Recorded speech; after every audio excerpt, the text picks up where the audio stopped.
सावित्रीबाई फुले पुणे विद्यापीठ SYBA भूगोल अभ्यासक्रम जनरल जॉग्रफी चॅप्टर 1 या अंतर्गत पर्यावरणशास्त्र अभ्यास दृष्टिकोन या मुद्द्याचा आज आपण या ठिकाणी अभ्यास करणार आहोत. Collection and presented by doctor Sanjay Jagtap. पर्यावरणशास्त्राचा अभ्यास कोणत्या कोणत्या विविध दृष्टिकोनातून केला जातो हे आज आपल्याला या ठिकाणी अभ्यासायचे आहे. अनेक विविध विचारांच्या माध्यमातून आपल्याला या पर्यावरणशास्त्राचा अभ्यास करताना आढळून येतो. या अभ्यासाला किंवा या दृष्टिकोनाला या ठिकाणी ॲप्रोचेस असं त्या ठिकाणी म्हणलं जातं. त्यातील पहिला ॲप्रोच आहे एन्व्हायरमेंटल डिटर्मिनिस्टिक ॲप्रोच, पर्यावरणीय निर्णायक दृष्टिकोन. दुसरा ॲप्रोच आहे टेलिलॉजिकल ॲप्रोच, हेतुदर्शक दृष्टिकोन. तिसरा ॲप्रोच आहे पॉसिबिलिस्टिक ॲप्रोच, संभाव्य दृष्टिकोन. चौथा ॲप्रोच आहे इकॉनॉमिक डिटर्मिनिस्टिक ॲप्रोच, आर्थिक निर्धारक दृष्टिकोन. पाचवा इकॉलॉजिकल ॲप्रोच, पारिस्थितिकीय दृष्टिकोन. आणि सहावा जॉग्रफिकल ॲप्रोच, भौगोलिक दृष्टिकोन. ह्या प्रत्येक दृष्टिकोनाअंतर्गत विविध पद्धतीने पर्यावरणशास्त्राचा अभ्यास विविध विचार प्रणालींच्या माध्यमातून आपल्याला केलेला दिसून येतो. पहिला जो ॲप्रोच किंवा दृष्टिकोन आपल्याला पाहायला मिळतो त्याला म्हणलं जातं एन्व्हायरमेंटल डिटर्मिनिस्टिक ॲप्रोच. या दृष्टिकोनाला पर्यावरणीय निश्चयवाद अभ्यास पद्धती दृष्टिकोन असंही त्या ठिकाणी म्हणलेलं दिसतं. विद्यार्थी मित्रांनो, आपल्या पृथ्वीचा आपण जर विचार केला तर सर्वच अनुषंगाने आपल्याला या दृष्टिकोनाच्या माध्यमातून निसर्गाला किंवा पर्यावरणाला सर्वश्रेष्ठ स्थान दिलेले आहे. म्हणजे निसर्ग सर्वश्रेष्ठ अशी मानणारी जी विचार प्रणाली किंवा अभ्यास पद्धती, त्या अभ्यास पद्धतीला पर्यावरणीय निर्णायक दृष्टिकोन असं या ठिकाणी म्हणलं जातं. या विचार प्रणालीचा जन्म हा जर्मनी या देशामध्ये आपल्याला झालेला दिसून येतो. म्हणजे जर्मनी या देशामध्ये सगळ्यात पहिल्यांदा या बाबतीत आपली मतं या ठिकाणी मांडली गेली की आपल्या पृथ्वीच्या पृष्ठभागावरती निसर्ग हा कशा पद्धतीने श्रेष्ठ आहे मानवी जीवनावरती परिणाम करताना. आणि म्हणूनच मानवी जीवनावर नैसर्गिक परिस्थितीचा होणारा परिणाम व त्याचा पडल्यात असलेला प्रभाव आपण जरी पाहत असलो तरीसुद्धा या विचार प्रणाली अंतर्गत मानवाला निसर्गाशी मिळते जुळते घेऊन आपला जीवनक्रम आखावा लागतो. अशा पद्धतीची एक मतांची भाषा किंवा विचार प्रणाली आपल्याला या दृष्टिकोनाअंतर्गत निर्माण झालेली पाहता येते. स्वतःचे जीवन आपण समृद्ध करून घेण्यासाठी निसर्गाचा मानव परिपूर्ण उपभोग घेत असला तरी निसर्गाच्या ठराविक चौकटीत राहून त्याला स्वतःची प्रगती आपल्याला करायला लागते असं त्या ठिकाणी निश्चितपणे सांगता येतं. आणि म्हणूनच ज्या वेळेला आपण मानवाचे आर्थिक व्यापार व्यवसाय आणि मानवाचे विविध प्रकारचे आविष्कार हे मानव ज्या वेळेला निर्माण करत असतो त्यावेळेला त्या ठिकाणी आपल्याला मोठ्या प्रमाणावरती निसर्ग त्याला एक तर मदत करतो किंवा निसर्ग आपल्याला त्याच्या आड निर्माण झालेला पाहता येतो. आणि म्हणून मानवापेक्षा निसर्ग हा नेहमी मोठा असतो. निश्चितपणे निसर्गाला अग्रस्थान देणं गरजेचं असतं. अशी ही विचार प्रणाली किंवा हा अभ्यासाचा दृष्टिकोन आपल्याला स्पष्ट करून सांगत असतो. उदाहरणार्थ आपण जर बेटांचा अभ्यास केला तर समुद्राने नियंत्रित केलेली मर्यादित भूमी असा या ठिकाणी बेटांचा उल्लेख आपल्याला केलेला दिसून येतो. आणि म्हणून आपल्या जमिनीचं क्षेत्र कमी आहे, परंतु आता मला माझा स्वतःचा, माझ्या कुटुंबाचा, माझ्या देशाचा विकास करायचा आहे आणि म्हणून अशा या लोकांनी संपूर्ण जग पादक्रांत केलं. या ठिकाणी नाविक दल प्रचंड मोठ्या प्रमाणात उभं केलं आणि संपूर्ण जगभर आपल्याला त्यांनी राज्य केलेलं दिसतं. याची चांगली उदाहरणं तुम्हाला सांगता येतात. इंग्लंड, फ्रान्स, डेन्मार्क अशा पद्धतीचे. आणि म्हणूनच जरी तुम्ही कितीही प्रगती केली तरी मानवाची निर्माण केलेली प्रगती ही निसर्गाला अधीन राहून केलेली असते, असं या अभ्यास पद्धतीच्या माध्यमातून आपल्याला सांगता येतं. कार्ल रिटर, ए.व्ही. हम्बोल्ट, फ्रेडरिक रॅटझेल या जर्मन भूगोलकारांनी या पर्यावरणीय निर्णायक दृष्टिकोनाबद्दलची आपली ठाम भूमिका या ठिकाणी स्पष्ट करून सांगितली होती.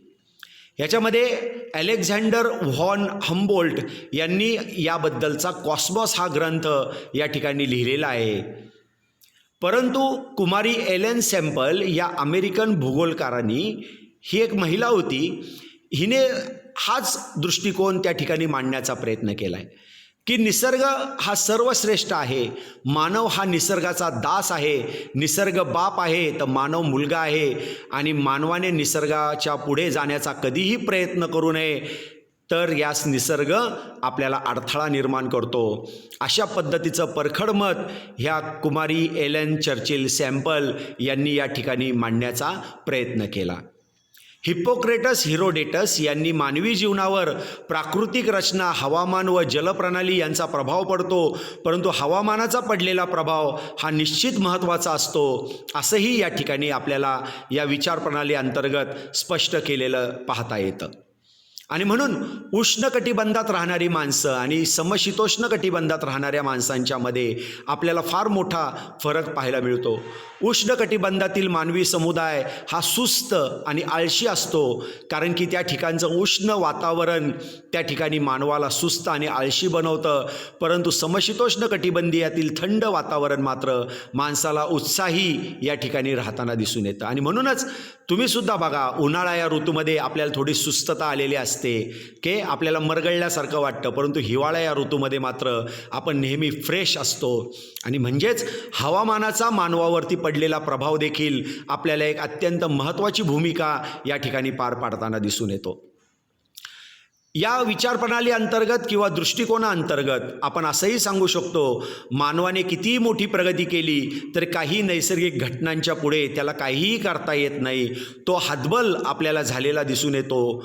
उदाहरणार्थ भूकंप तुम्हाला कधीही कल्पना अगोदर येत नाही, ज्वालामुखी कधी येईल ह्याचं सांगता येत नाही, महापूर आणि सुनामीच्या लाटा कधी येतील याबद्दल तुम्हाला काहीही पूर्वकल्पना आपल्याला मिळालेली दिसत नाही. म्हणजेच मानवाच्या प्रगतीच्या आड आपल्याला बऱ्याच वेळेला या ठिकाणी ह्या काही घटना किंवा त्याला आपण नैसर्गिक घटना असं म्हणतो, त्या तुमच्या प्रगतीला कुठेतरी अडथळा आणतात. आणि म्हणूनच निसर्ग श्रेष्ठ आहे, मानव हा कनिष्ठ आहे, मानव हा निसर्गाचा दास आहे, मानव हा निसर्गाचा गुलाम आहे.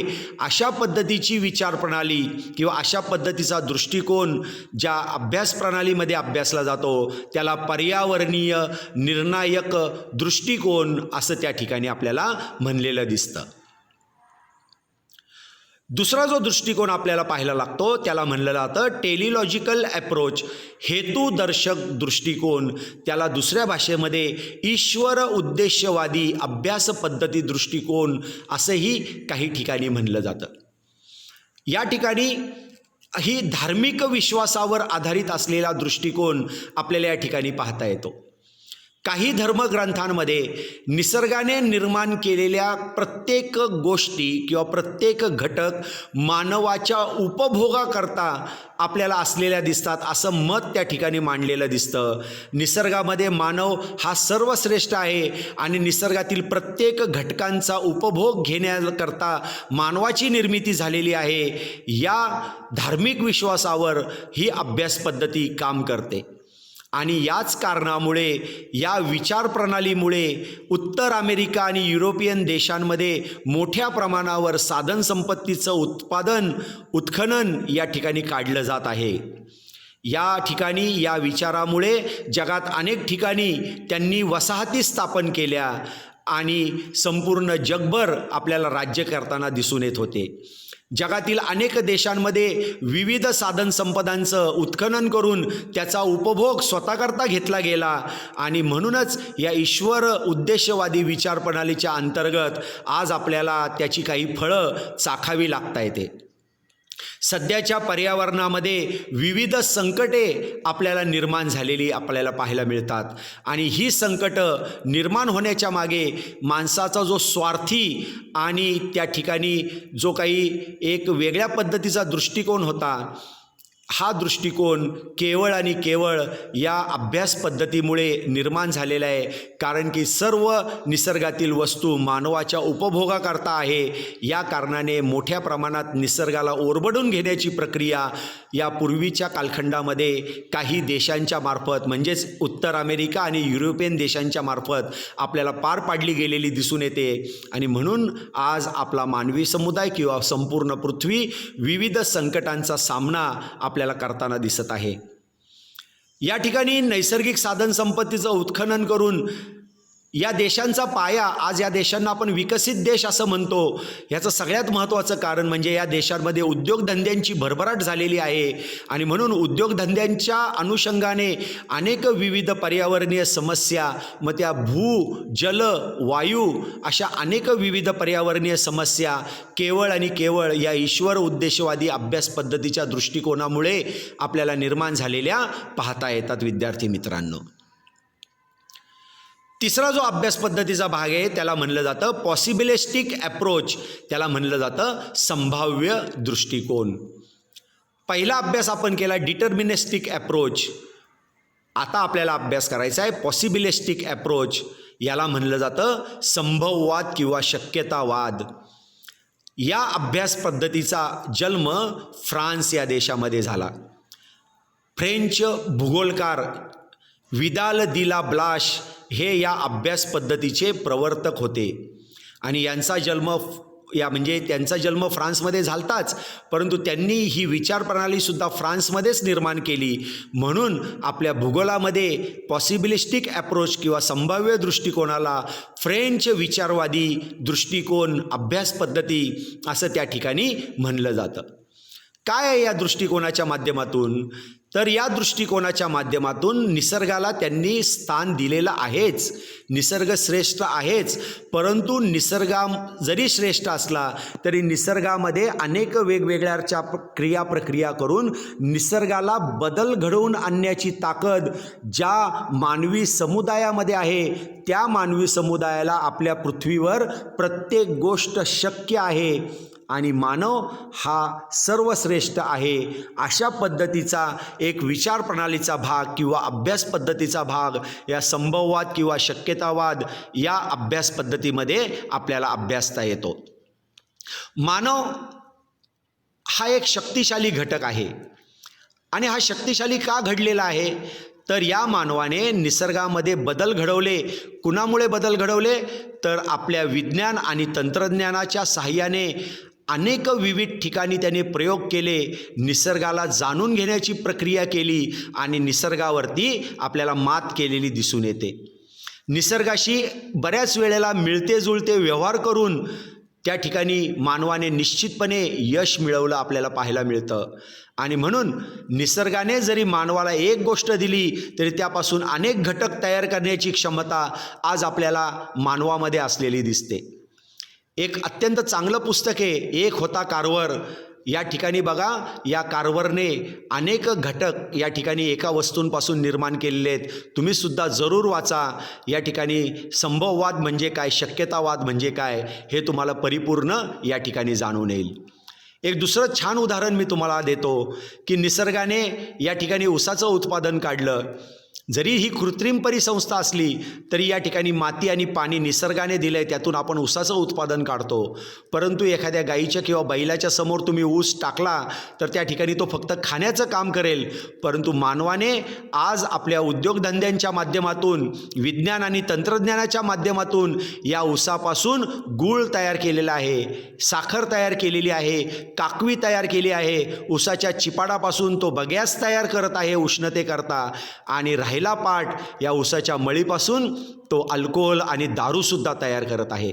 म्हणजेच बघा, यालाच मानवाचं मोठेपण किंवा निसर्गावरती मात करण्याची क्षमता असं त्या ठिकाणी म्हणलेलं आपल्याला पाहायला मिळतं. आणि म्हणून निसर्गाने एक वस्तू तुम्हाला दिलेली आहे, परंतु त्या एका वस्तूचं अनेक वस्तूंमध्ये रूपांतर करण्याची क्षमता आणि जिद्द ही फक्त मानवामध्येच आपल्याला असलेली दिसते. आणि म्हणून या विचारप्रणालीच्या अंतर्गत मानवाला मोठेपण दिलेलं दिसून येतं. विदाल दी ला ब्लाश या शास्त्रज्ञाला किंवा भूगोलकाराला या विचारप्रणालीचं आद्य प्रवर्तक म्हणलं जातं. तो म्हणतो की मी कधी निसर्गाने बागा फुलवलेल्या पाहिल्या नाही, मी कधी निसर्गाने उद्योगधंदे निर्माण केलेले पाहिले नाही, मी कधी निसर्गाने शेती केलेली पाहिले नाही, त्याने वसाहती निर्माण केल्या नाहीत, त्याने रस्ते निर्माण केले नाहीत, त्याने धरणं निर्माण केली नाहीत. ह्या सर्व घटक हे मानवाने आपल्या बुद्धीने, तंत्रज्ञानाने आणि विज्ञानाने या पृथ्वीवरती निर्माण करून दाखवलेले आहेत. निसर्गाने जरी अनेक घटक निर्माण केले असले तरी अनेक वेगळ्या पद्धतीचे निसर्गाला जाणून घेऊन त्याच्यावरती मात करून मानवाने स्वतःचे आविष्कार या आपल्या पृथ्वीवरती निर्माण केलेत. आणि म्हणून निसर्ग श्रेष्ठ आहेच, परंतु निसर्गाबरोबरच मानव हा सुद्धा आपल्याला श्रेष्ठ असलेला दिसतो. अशी मत मांडणारी विचारप्रणाली म्हणजे संभववाद किंवा शक्यतावाद अभ्यास पद्धती दृष्टिकोन आपणास या ठिकाणी अभ्यासावी लागते. पुढची विचारप्रणाली आहे इकॉनॉमिक डिटर्मिनिस्टिक अप्रोच, आर्थिक निर्धारक दृष्टिकोन. या विचारप्रणालीला आर्थिक निश्चयवाद अभ्यास दृष्टिकोन असंही म्हणलं जातं. परंतु या अभ्यास पद्धतीमध्ये दोन गृहीतकं या ठिकाणी आपल्याला मांडलेली दिसतात. एखाद्या प्रदेशातील लोक आणि त्या प्रदेशाचा झालेला आर्थिक विकास, त्यांच्या दरम्यान असलेल्या क्रिया व त्यांचं एकमेकाशी असलेलं सकारात्मक नातं आपल्याला या ठिकाणी अभ्यास करावं लागतं. जर शेती आर्थिक व्यवसायाचा आपण जर अभ्यास केला तर शेती या विभागामध्ये काम करणाऱ्या लोकांचा समुदाय आपल्याला वेगळा असलेला दिसतो आणि त्यांचा आर्थिक विकास देखील आपल्याला कमी प्रमाणात असलेला दिसतो. ही घटना साधारण तुम्हाला ग्रामीण भागांमध्ये प्राथमिक व्यवसायाच्या अंतर्गत निर्माण झालेली दिसते. परंतु ज्या वेळेला मी औद्योगिकरणाचा अभ्यास करतो त्यावेळेला उद्योगधंद्यांच्यामध्ये काम करणारे लोक आणि त्यांचा समूह आणि त्या विभागाचा झालेला आर्थिक विकास हा मात्र शेती व्यवसायापेक्षा आपल्याला मोठ्या प्रमाणात निर्माण झालेला दिसून येतो. अशा पद्धतीचं लोकांचा समूह आणि त्या प्रदेशामध्ये निर्माण झालेला आर्थिक विकास यांच्या दरम्यान जे वेगळ्या पद्धतीचं सकारात्मक नातं आपल्याला निर्माण झालेलं दिसतं त्याचा अभ्यास आर्थिक दृष्टिकोनातून आर्थिक निश्चयवाद अभ्यास पद्धतीमध्ये आपल्याला केलेला दिसून येतो. दुसरं जे गृहीतक आपल्याला पाहायला मिळतं ते वैश्विक म्हणजे जागतिक आर्थिक तत्वाद्वारे वैश्विक निर्धारित असलेले लोक, एक साधन संपत्ती आणि समाज यांच्या दरम्यानची आंतरक्रिया आपणास या ठिकाणी वरील मुद्द्याच्या आधारेच आपल्याला या ठिकाणी पाहता येते. विद्यार्थी मित्रांनो, या दृष्टिकोनाचा असा विश्वास आहे की सातत्यपूर्ण आर्थिक वाढ आणि औद्योगिक विस्तारीकरण होत असताना निर्माण होणाऱ्या पर्यावरणीय समस्यांचे निराकरण करण्याची क्षमता आपल्या मानवामध्ये आहे. म्हणजेच एक गोष्ट या ठिकाणी लक्षात ठेवा की जर तुमच्या विभागाची, तुमच्या देशाची, तुमच्या राज्याची जर आर्थिक विकास, आर्थिक वाढ होणं गरजेचं आहे तर त्याकरता औद्योगिक विस्तारीकरण होणंसुद्धा अत्यंत महत्त्वाचं आपल्याला या ठिकाणी पाहता येतं. आणि म्हणून भारताला स्वातंत्र्य मिळाल्यानंतर पंडित जवाहरलाल नेहरूंनी सुद्धा सांगितलं होतं जर भारताला आर्थिक स्थैर्य प्राप्त व्हायचे गरज असेल तर औद्योगिक स्थैर्य किंवा औद्योगिक विस्तारीकरण भारतामध्ये होणं हे अत्यंत महत्त्वाचं आहे. परंतु ही जी आर्थिक वाढ आपल्याला पाहायला मिळते किंवा औद्योगिक विस्तारीकरण पाहता येतं त्यातून अनेक पर्यावरणीय समस्या आपल्याला निर्माण झालेल्या पाहता येतात. परंतु या पर्यावरणीय समस्या निसर्ग त्या ठिकाणी निभावू शकत नाही किंवा त्याची उत्तरं निसर्ग देऊ शकत नाही, तर त्याचं निराकरण करण्याची क्षमता फक्त आणि फक्त मानवामध्येच आपल्याला असलेली दिसून येते. अशा पद्धतीची संकल्पना आर्थिक निश्चयवादाची संकल्पना म्हणून आपल्याला पश्चिम विकसित देशांमध्ये आपल्याला निर्माण झाली. आणि याच्या अनुषंगाने मग ठीक आहे आपणच चूक करायची आणि आपणच ती सुधारायची, मग का त्याला घाबरायचं?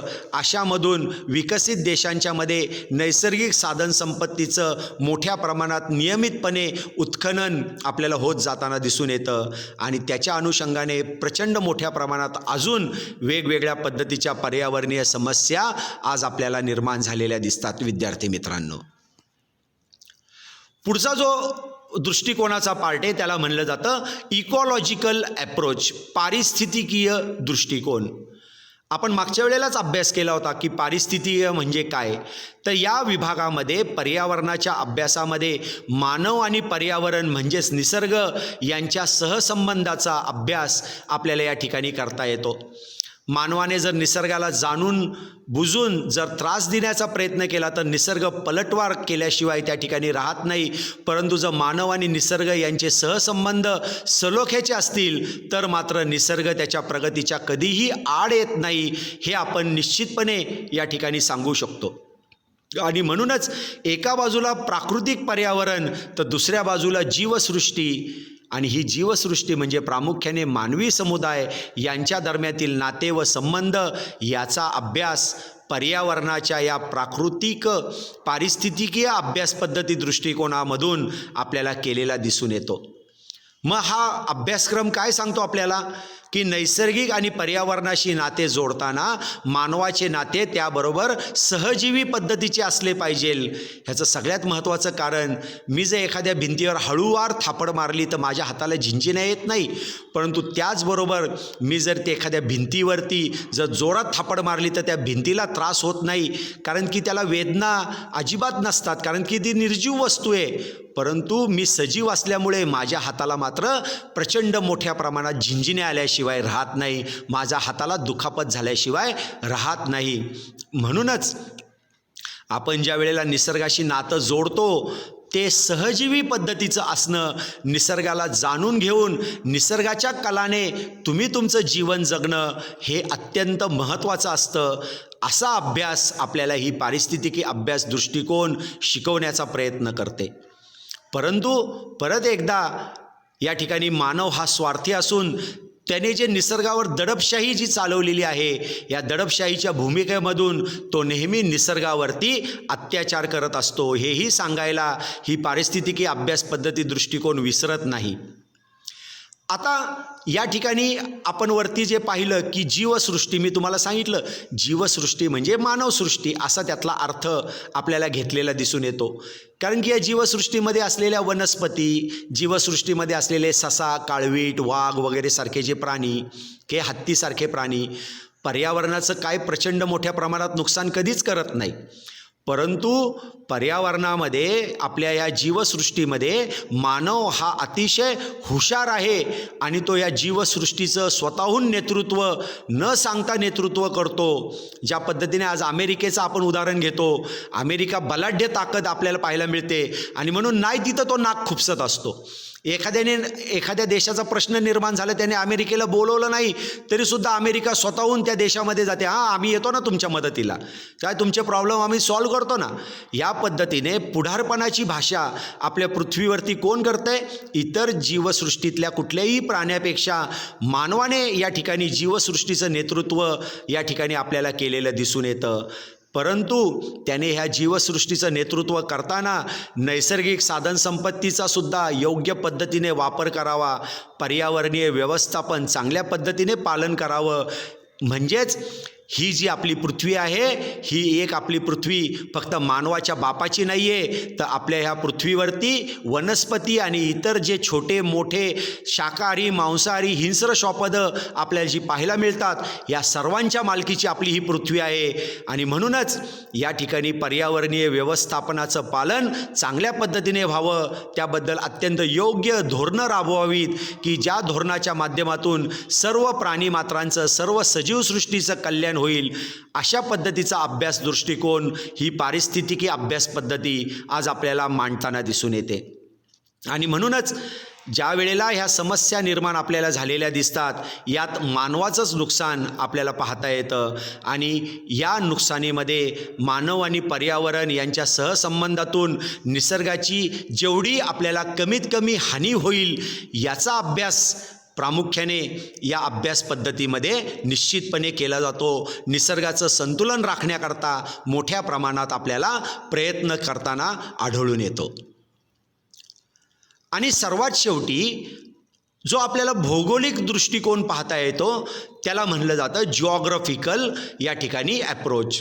भौगोलिक अभ्यास पद्धती दृष्टिकोन म्हणजेच भूगोलाच्या अभ्यासामध्ये आता आधुनिक कालखंडामध्ये आता हे आपण जे साधारण पारंपरिक भूगोलाचा अभ्यास करतोय त्याच्यापेक्षा अजून स्टँडर्ड पद्धतीने GIS, GPS, जिओ इन्फॉर्मेटिक्स, उपग्रह, गुगल अर्थ यासारखे आधुनिक प्रणाली ज्या आपल्या भूगोलाच्या अभ्यासामध्ये निर्माण झालेल्या आहेत, या अभ्यास प्रणालीची सांगड किंवा यांचा आधार आपल्या भूगोलशास्त्राला जर झाला किंवा भूगोलशास्त्राने या अभिनव आधुनिक अशा अभ्यास प्रणालींचा आपल्याला जर आधार घेतलेला दिसला तर जगाचा परिचय होण्यासाठी ते अत्यंत उपयुक्त ठरतंय असं आपल्याला या ठिकाणी जाणून घेता येतं विद्यार्थी मित्रांनो. आणि म्हणून भूगोलशास्त्र या विज्ञानामध्ये जगात काय चाललं आहे याची जाणीवसुद्धा आपल्याला संपूर्ण जगातील मानवी समुदायाला करून देता येऊ शकते. या माध्यमातून आपण भविष्यकालीन अंदाज व्यक्त करू शकतो. उदाहरणार्थ खनिज संपदांचं उत्खनन करत असताना प्रामुख्याने आपल्याला उपग्रहांच्या माध्यमातून GIS आणि GPSच्या माध्यमातून या ठिकाणी या खनिज संपदांचे साठे कुठे कुठे उपलब्ध आहेत, ते किती शिल्लक राहिलेत, ते किती खोलीवर आहेत, त्यांचं उत्खनन करण्याची प्रक्रिया काय आपल्याला पाहायला मिळते, अशाबद्दलची माहिती आपल्याला या आधुनिक अशा उपकरणांच्या माध्यमातून आधुनिक अशा प्रणालीच्या माध्यमातून करून घेता येते. त्या माध्यमातून आपण या घटनांचं नियोजन करून त्या संदर्भातील निर्णय घेण्याच्या दृष्टिकोनातून हा अभ्यास पद्धतीचा भाग म्हणजेच भौगोलिक अभ्यास पद्धतीचा भाग अत्यंत महत्त्वाचा ठरतो असं आपल्याला हा दृष्टिकोन सांगू शकतो. थँक्यू विद्यार्थी मित्रांनो. आज आपण आपल्या ह्या लेक्चरमध्ये पर्यावरणीय भूगोलाच्या किंवा पर्यावरणशास्त्राच्या अभ्यास पद्धतीबद्दल आज आपण या ठिकाणी सविस्तर माहिती घेतलेली आहे. जर आपल्याला काही याच्याबद्दल शंका असतील तर मला फोन करून किंवा माझ्या ईमेलवर आपण मेसेज पाठवू शकता. Thank you very much.